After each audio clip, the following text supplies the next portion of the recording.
The House of Squibb presents the finest in motion picture entertainment, Academy Award.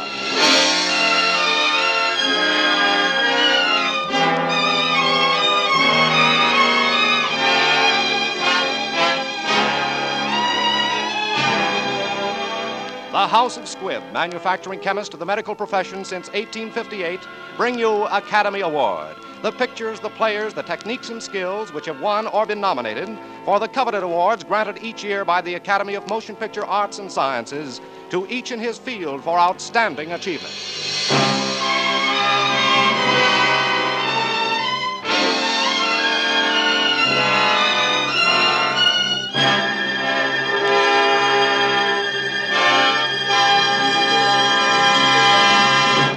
Each week, Squibb on the Air brings you only the finest performances. Squibb in your home brings you only the finest medicinal products, pure, effective, reliable.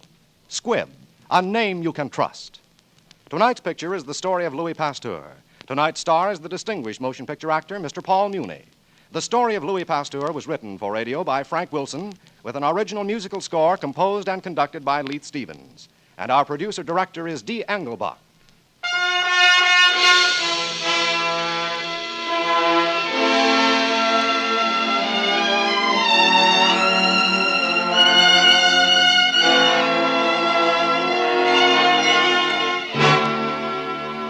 Academy Award, starring Paul Muni in his 1936 Academy Award-winning role of Louis Pasteur.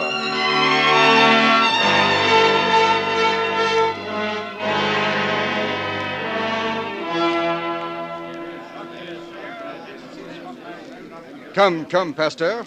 Tell us precisely what you mean. Your Majesty, the hospitals of Paris are pest houses. There's scarcely a doctor in the city who's not carrying death on his hands and instruments. So? And what does the learned court physician, Dr. Charbonnet, think of that? I think, Your Majesty, that Monsieur Pasteur must blame his microbes. You see, he possesses a private menagerie of invisible beasts. Exactly. Dr. Charbonnet could see them for himself if he took the trouble to use his microscope. He would watch them multiply into murderous millions. They breed in filth.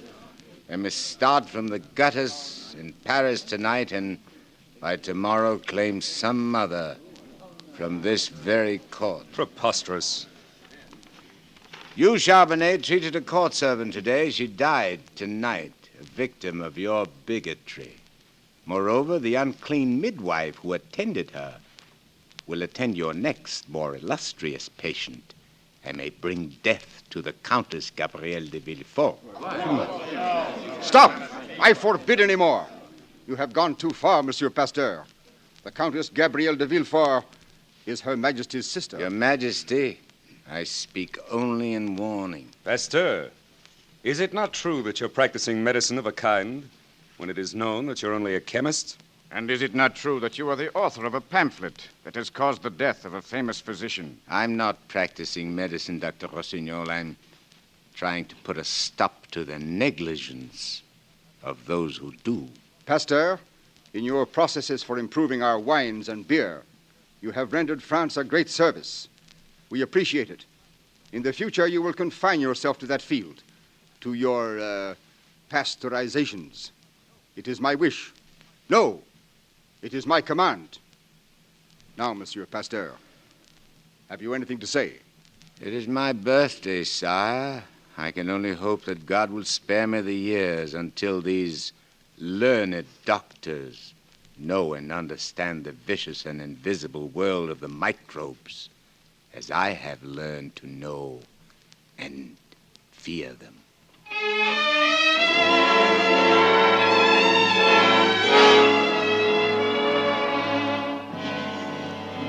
Your Majesty, the Countess de Villefort. Yes, Dr. Charbonnet. Your Majesty, she is dead. My sister.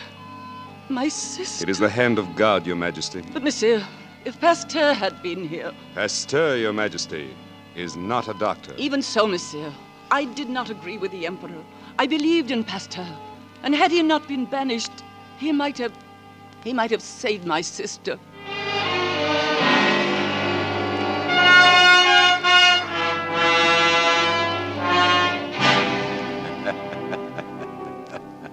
Our Annette plays very well. I forget that the years speed swiftly. She has grown to womanhood. Yes. The years of my banishment go so fast, and there is so much to be done. Louis, does her playing disturb you? No, on the contrary, my dear. I'm only writing a letter to Dr. Lister of Edinburgh. Oh. The war with the Prussians is over. While men have been fighting each other, I have been fighting microbes, for they are the real enemies of mankind. I've discovered a new serum, a serum against anthrax, the dread disease in cattle. Tests are not yet conclusive, but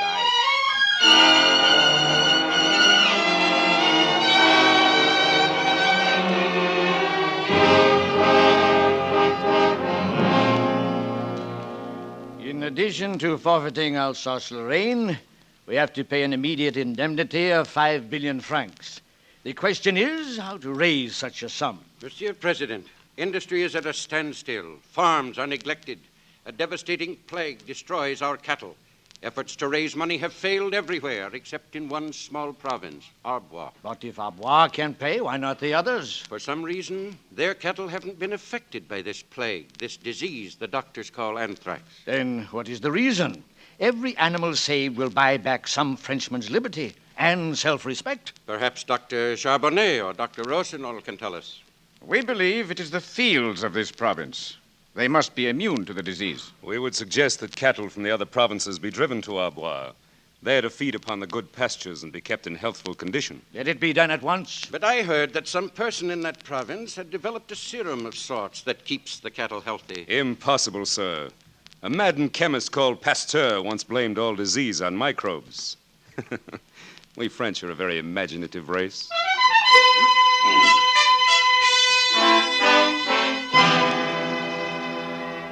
Monsieur, this animal is immune. How many days since we injected it with the serum? 6 days.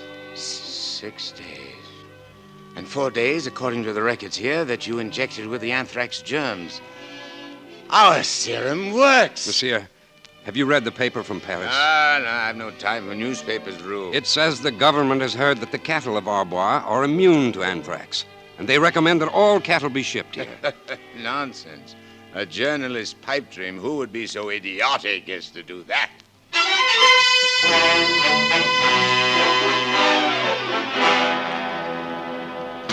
Monsieur, they have come. Half the cattle and sheep of France are being driven here. Fools! Idiots! Every inch of this ground is contaminated. It is only my vaccine which has kept our cattle healthy.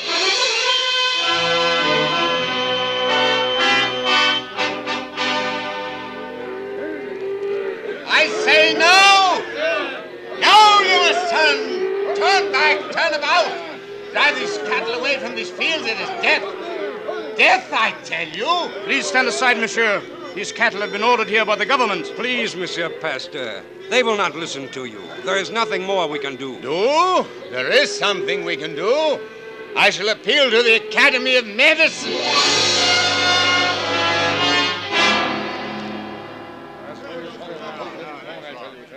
And I say Pasteur is right. He's wrong! Wrong!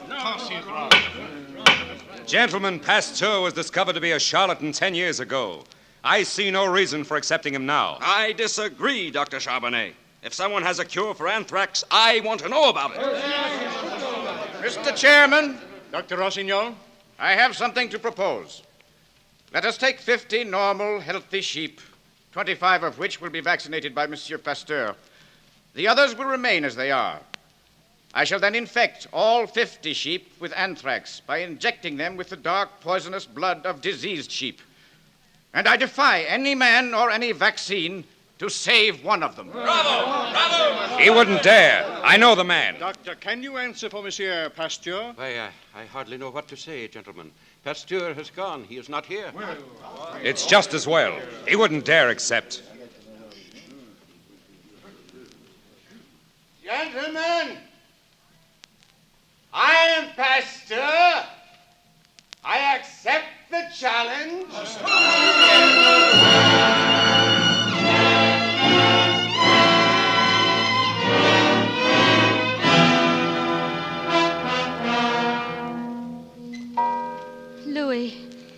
Why don't you try and get some I sleep? should have stayed with the sheep. I shouldn't have left them. But you said it was against the rules to go near them. Rules. Do you realize what this means, this experiment? Tomorrow, if you're successful, every farmer in Europe will want your vaccine. You won't have a moment's peace. My dear, the benefits of science are not for scientists. They're for humanity.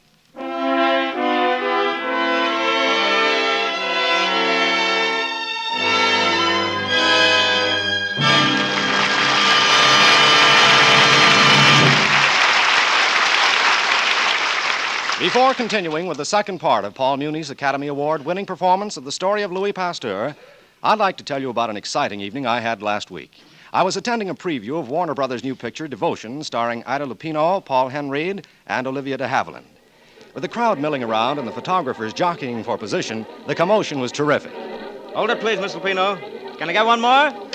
Thank you. You're a lucky guy having these pretty girls smile at you all the time. That's my business, making them smile. Well, you know it's my business, too. After all, there's nothing like Squibb Dental Cream for bringing out an attractive smile. Smiles don't have to be coaxed when your mouth feels pleasantly wide awake, cool, clean, and fresh. And that's just how your mouth does feel when you use Squibb Dental Cream. The zestful, minty flavor of Squibb Dental Cream is so refreshing, it brings to your whole mouth an exhilarating tingle. And getting back to smiles, pure Squibb Dental Cream really helps you to keep all that natural brilliance you prize so highly. It helps to bring out all the sparkling beauty any smile can have. For the active ingredient of Squibb Dental Cream is one of the safest, softest, yet most effective polishing agents known to dental science. No wonder you're so enthusiastic. Oh, but look, I've got to take 3 more pictures. Okay, good luck. And you're sure to have it if your subjects use safe, pure, pleasant Squibb Dental Cream. You can see the difference. Yes, you can taste, feel, and see the refreshing difference when you use Squibb Dental Cream. Taste, feel, and see the refreshing difference.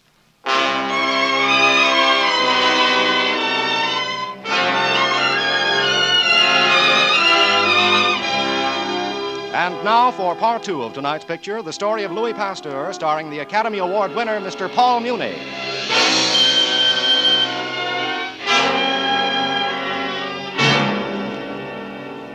Hardly had a sleepless night ended when dawn found me rushing to the field where the sheep were penned, and as I rushed, I saw a country Punch and Judy show playing its puppets to the crowd. When I could get through to the sheep, the sight which first greeted me made my heart sink. Louis, what is the matter? My sheep, dead, everyone. Oh. I failed. But are you sure? Perhaps these are the sheep of Monsieur Rossignol. No, I counted these. I counted his. They're dead, too. I don't understand. Come, let's get away from the crowd before they discover me. I'll not stand being laughed at. Louis, wait. No, I'll not wait. Louis, turn around. Look, the dead walk. Hmm? One of your sheep has risen. Now another. My dear, they were only tired. Not dead, but asleep. Asleep? Thank God. Monsieur Pasteur, I congratulate you. You have done an amazing thing. Your sheep live. Mine are dead. I don't need more proof than that I've been a fool. Your hand, monsieur. Thank you. Oh, have you met Dr. Lister of Edinburgh? Imagine, the great Lister coming all the way to see you. We meet at last, sir, and I fancy myself a promise today. The name of Pasteur takes its place among the great names of science. No, not with yours, dear Dr. Lister. No name ranks with yours in the history of great discovery. Let history judge that, sir. History is being made right here in this field. This crowd has come here. Let them be aware of it. Ladies and gentlemen, may I have your attention? And you, Dr. Charbonnet, This afternoon, I you have imagine at witnessed last the you've found outcome of a yourself a convert to demonstration Pasteurism. No, Lister, I don't. I do not regard these carnival performances as conclusive. What the effects will be upon the future of creative medicine. It marks a definite turning point in the world of science. Why are they laughing, my dear Pasteur? Why not? Look at the crowd. Its back is to us. They cheer the happy conclusion of the Punch and Judy show. Charbonnet is quite right. I haven't even heard what Rossignol is saying. Pasteur, my friend, they don't understand. Yes, they understand. But science, of course, cannot compete with the Punch and Judy show. My dog! My mother, she's been bitten! Mad dog! The irony of it at a time like this. They'll bring the blacksmith to burn her wound. If she'll not die from the rabies, she may from the shock of the burning iron, and yet all the doctors of Europe can do no more. And we stand here and worry about our fame. That's the irony, sir. Why should that woman die?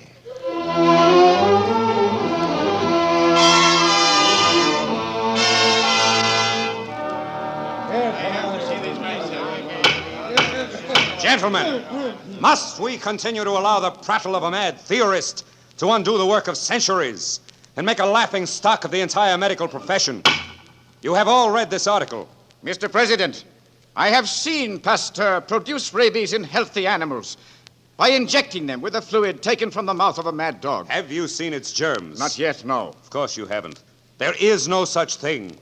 Pasteur imposes upon the public with his hallucinations. What about his vaccine for anthrax? That is no theory, that is a fact. It not only elected him to this academy, it saved our farmers enough money to pay for the entire war. Gentlemen, I am a Russian. My country sent me to investigate Pasteur's efforts. His fame is known to our peasants who for centuries have been preyed upon by rabid wolves. If Pasteur is unwilling to come to us, I say let us go to Pasteur. Yes, we will go and expose once and for all this quack, this impostor.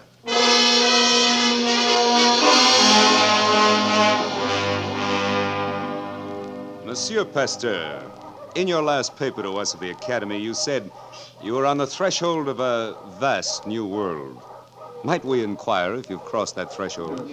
Good question, Charbonnet. After all, Pasteur, the Academy has come to you. Gentlemen, science takes a step, then another, then it stops and reflects before taking a third. A mother takes a nursing child, puts him down. The child takes its first step, then stops unsteadily. Would the mother be right to say to him, "You are hesitating. You will never walk"? You do not believe me.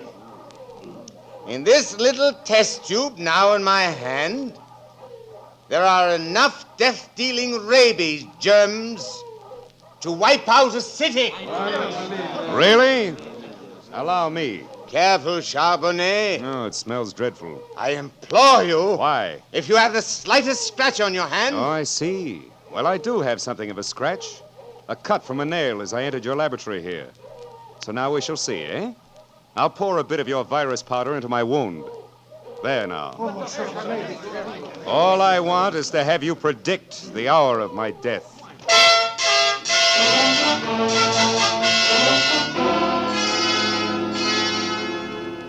All the dogs that were infected by the contents of that test tube died, except Charbonnet. It's been a month since he's been infected. I just don't understand. But maybe that tube you had was left to stand too long. Eh? Stand too long? Yes. Wait. Perhaps. Roux! Roux! Yes, monsieur? How old was that dried tissue when Charbonnet rubbed it into his wound? 14 days. 14. Suppose we started with an old virus that's no longer deadly. Suppose we inject it into a healthy animal, and day by day, as nature builds up his resistance, we increase the doses with stronger, fresher samples until he's able to withstand the actual disease. Would he not then be immune? Oh, Louis. Roux! How many dogs have we left? 10 healthy ones. They've never been exposed. Give them hydrophobia. But, monsieur... Give them hydrophobia.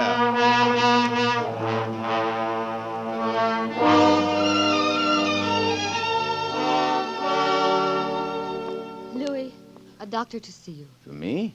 Doctor? Monsieur, we have come from Alsace. This little boy was bitten. I've done all I could, but that isn't very much. But you can help him. Well, how long has it been? 11 days. The dog was rabid. I made the test. Take the boy and put him to bed. You will save him. Don't misunderstand me. My treatment has saved dogs, 10 of them. But I haven't the faintest notion what effect it would have upon a human being. If I failed. It would mean prison, Louis. Perhaps the guillotine.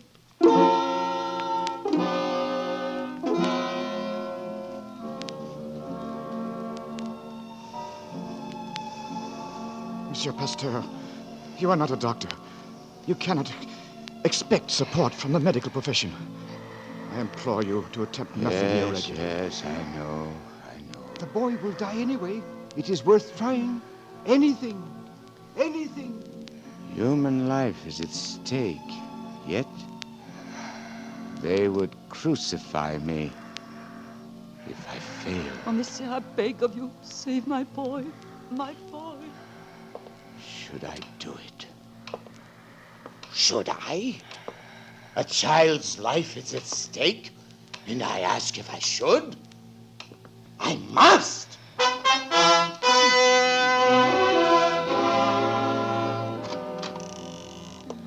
Louis, what are you doing? Louis, you'll go to jail. To the guillotine. Shh. Don't talk. He's asleep.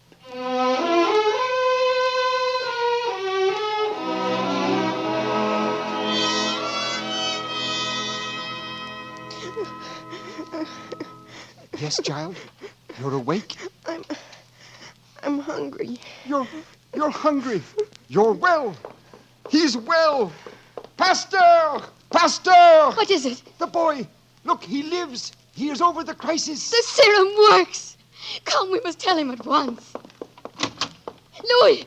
Louis, wake up, Louis! Louis, you've won. The serum is successful. The boy lives. He cries out for food. Louis! Louis, wake up! Louis!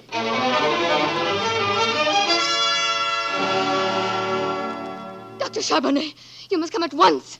My husband has been stricken. Me? You asked me to wait upon him? But we're... No, Dr. Charbonnet. My husband has faith in you. He respects your ability. Madame, I have opposed him. I have been his enemy. No, Dr. Charbonnet. The only enemy my husband has is disease. Madame, I thank you for that. I'll call my carriage. We'll leave at once.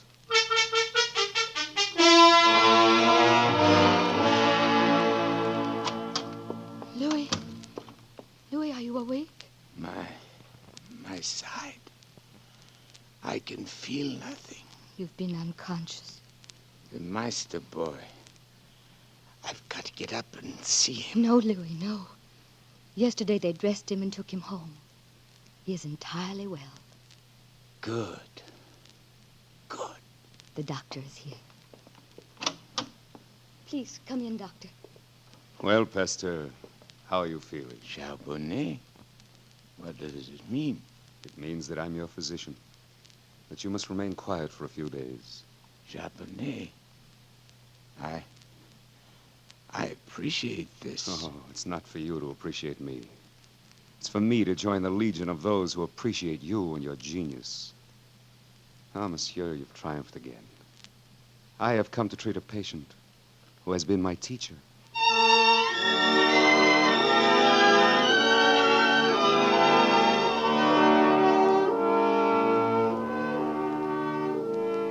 Dr. Charbonnet. Madame, how is he? Oh, he seems well enough, but listless. He doesn't seem to care, to have an interest, to fight. Oh. I'll have a talk with him. We have something that might interest him, eh? Will you follow my lead? Oh, yes, doctor, of course.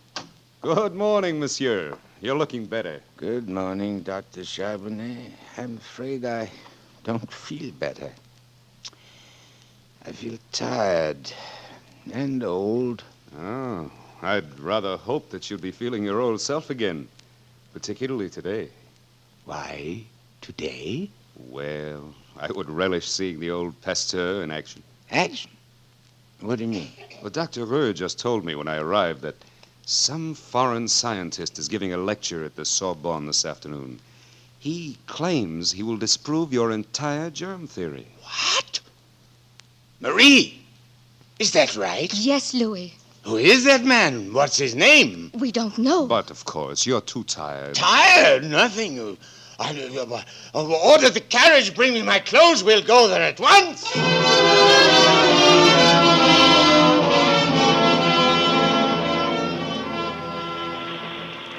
You're just in time. They've arranged for you to sit on the platform. Courage, my dear. I'll be listening. Whom are they applauding? It's Dr. Lister of Scotland. Lister? Lister to speak against me? This way, sir. They're waiting for you. President of France is here, and Lister, you? Monsieur Pasteur, we greet you in the name of humanity. Monsieur, mankind is waiting. Charbonnet. They'll all come. Look up, my friend. Look up into the gallery. The medical students, the youth to pay you homage. I have no words as to express. Speak!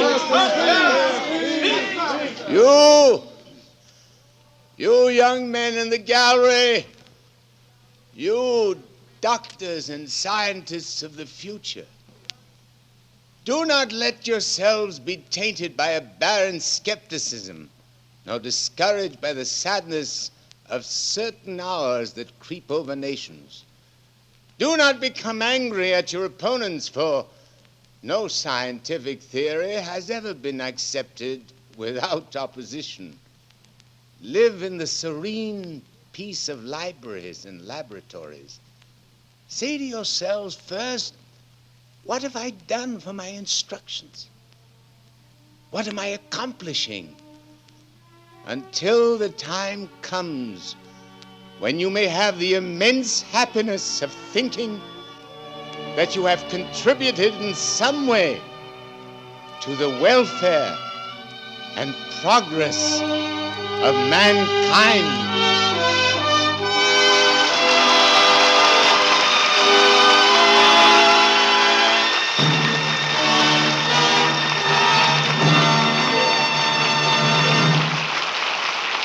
Out here in Hollywood, getting stars' autographs is a major occupation.